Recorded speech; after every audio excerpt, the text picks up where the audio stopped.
started 30 years ago with the goal to make data storage simple. Today, US-based technology player NetApp has achieved success. Be it cloud, data, or storage infrastructure, NetApp has been helping companies automate applications by making the cloud simple.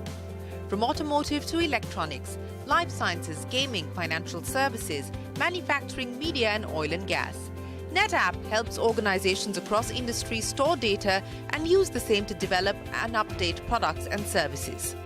NetApp CEO George Kurian says the company has a strong presence in India and is looking to double its revenue. He adds India has the potential to become NetApp's largest market in Asia over the next 5 years. Hello and welcome to the Global Dialogue. I'm Shereen Bhan, and joining me now on the program is the Global CEO of NetApp, George Kurian. George, many thanks for joining us bright and early here in Delhi. Welcome to India. Thank you for having me. So let's start by talking about India. NetApp itself is about 30 years old. You've been in India for 22, I think, of the 30. And it's a fairly large business for you. About 30% of your employee base is here. That's right. That's right. We started as a development center. We now have in Bangalore a large campus which has all of the functions in the company and is the largest single location for us. And of course, India is a very important market for us as well. We serve both global companies that have large presences in India as well as all the leaders in the Indian market. Okay, so let's talk about the strength of the Indian market and what you potentially see over the next few years in terms of new opportunities as well as building on the existing business. We serve the largest institutions in India, the largest public bank, the largest private bank, the top 3 telecom operators. We operate in the public sector where we serve 22 state and of course 20 of the largest departments of the federal government here, national government. And we are growing our business in the small and medium-sized part of the market, especially with our cloud technology. We can serve the huge startup ecosystem in India. I'll get to the startup ecosystem in just a second, but let's talk about the SMB space, because that's a space that everyone, every cloud service provider is hoping to get a bigger pie of. What is going to be the differentiator? What is going to be the USP? How do you go after that market? What are you going to be leveraging? We have relationships with the largest cloud providers in the world. We're uniquely positioned with award-winning partnerships with Amazon, Microsoft, and Google. And what we allow them to do is to deploy high-performance applications on their public clouds. And those partnerships have been very successful for us in other parts of the world in bringing on new clients, much smaller companies than we've typically served, in a very efficient way, and we think we can bring the same ideas to the Indian market. So what's the aspiration, what's the target that you've set for your team here in India in terms of chasing the SMB market? Well, we've doubled the business over the last 2 years in India, which has been really great. We want to see it double again. What would the revenue contribution be? We just want to double the business again in the next couple of years. How large is the India business today? It is one of the top 4 countries in the Asian market for us, which Asia is about 20% of our global business. We want to grow it to being perhaps the largest market in Asia. It has the potential to do that. By when? Us. The largest market in Asia by when? Probably 5 years. Okay, 5 years on. Let's talk a little bit about the global environment, and especially as far as cloud is concerned, because while you have guided for a strong EPS growth in FY24, and you believe the second half is going to deliver for you, what's the sense that you get? How much are the macros weighing on discretionary spending, on client spending and client addition at this point in time? I think the macro is certainly a factor in terms of technology spending and business spending of all types, especially capital investment. I think we want to be parts of the priority spending areas in our clients.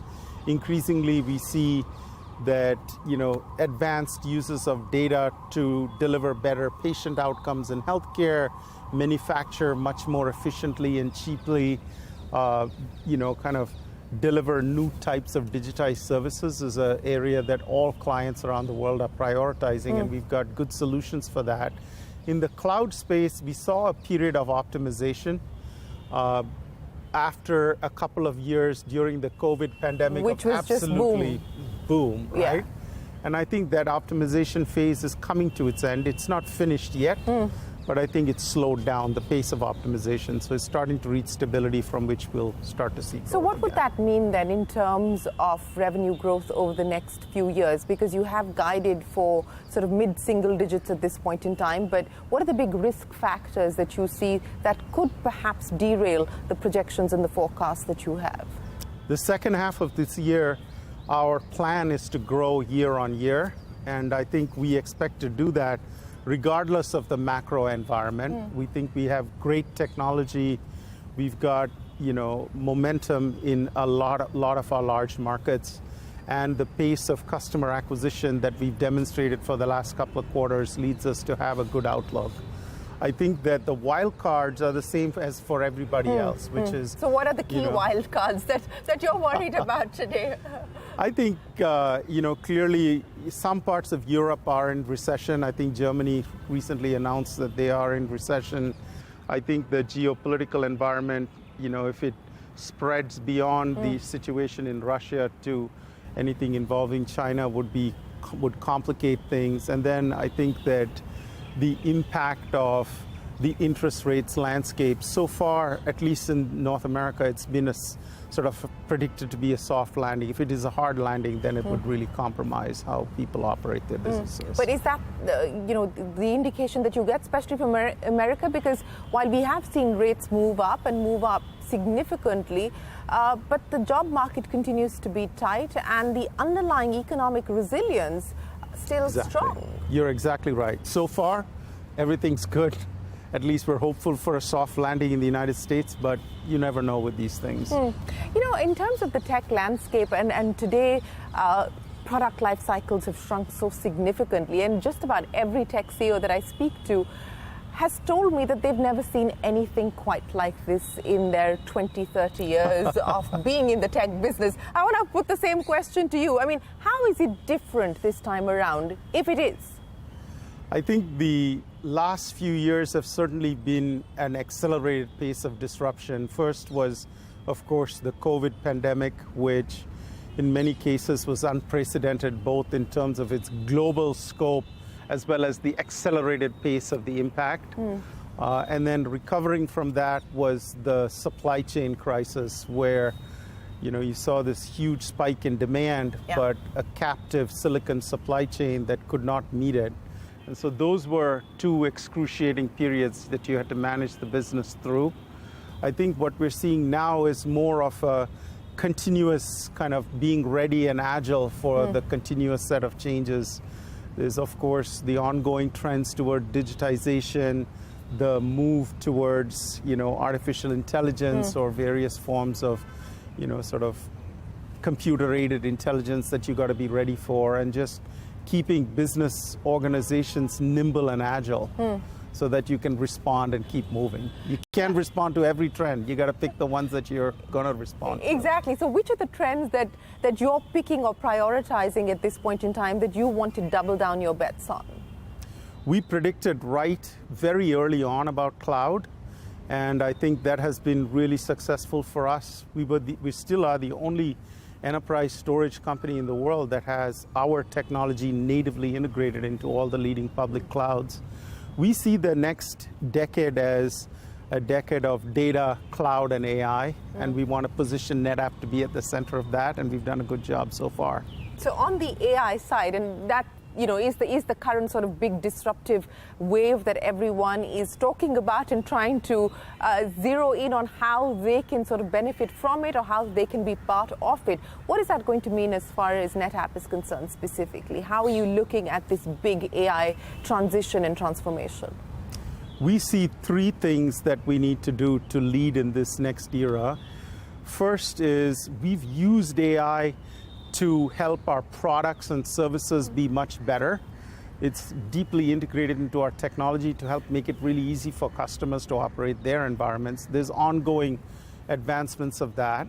The second is to capture the evolving, customer use cases for AI. We've had many years of success with players like NVIDIA around what they call predictive AI, where people use data and artificial intelligence to predict an answer. But now it's generative. It's generative, yeah. And we're particularly well suited for that because it's really good at solving business problems using files and images and things like that we are the world leader at. And then the third is using AI to make our business more productive. And there we've got significant opportunities in software development, in customer service, in our marketing and content creation and all of those things. So those are the three. Let me pick up on this productivity issue. And I think one of the big concerns or one of the big fears today is what is this going to mean, not just for the jobs of today, but also in terms of the jobs of the future. On account of some of the excruciating pains that you spoke of, we've seen many companies having to resort to laying off people, including NetApp. You've had to let go of about 8% of your workforce globally.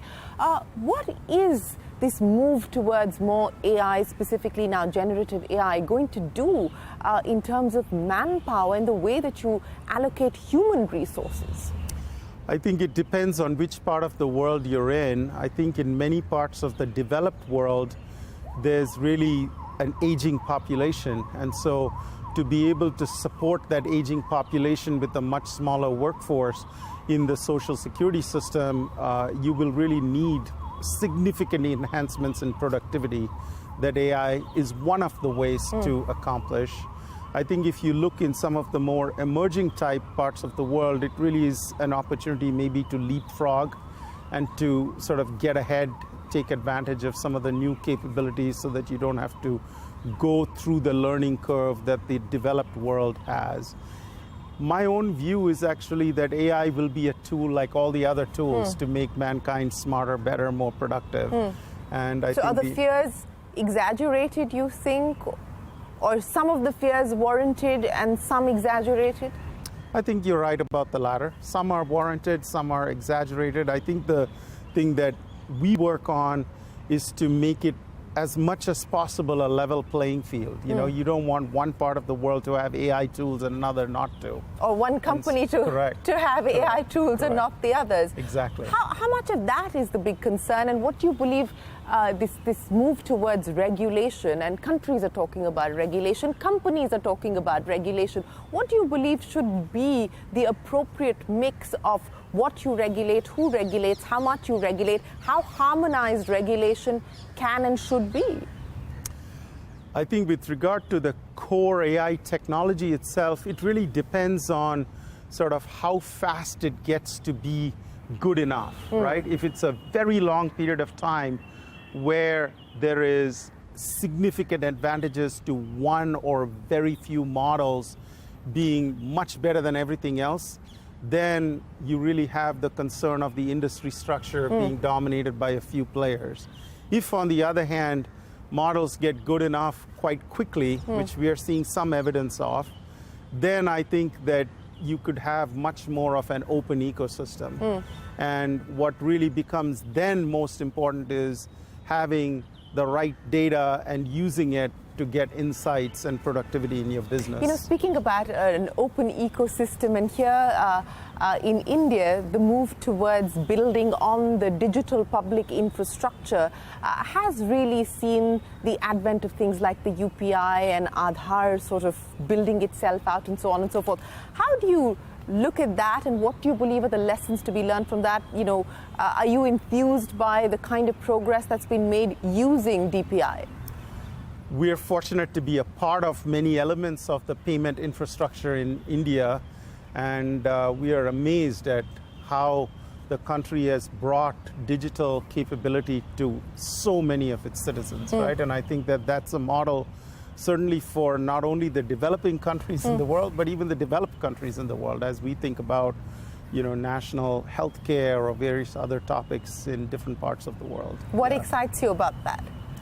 I think it's really using, sort of massively scaled technology and data, but making it accessible to every citizen in India, and allowing all of the citizens to be able to access the capabilities that in many other parts of the world, only the richest or the most sophisticated people can have. And that's fantastic. You're watching the Global Dialogue. We're in conversation with the global CEO of NetApp. We're going to take a quick break and come back to you in just a moment.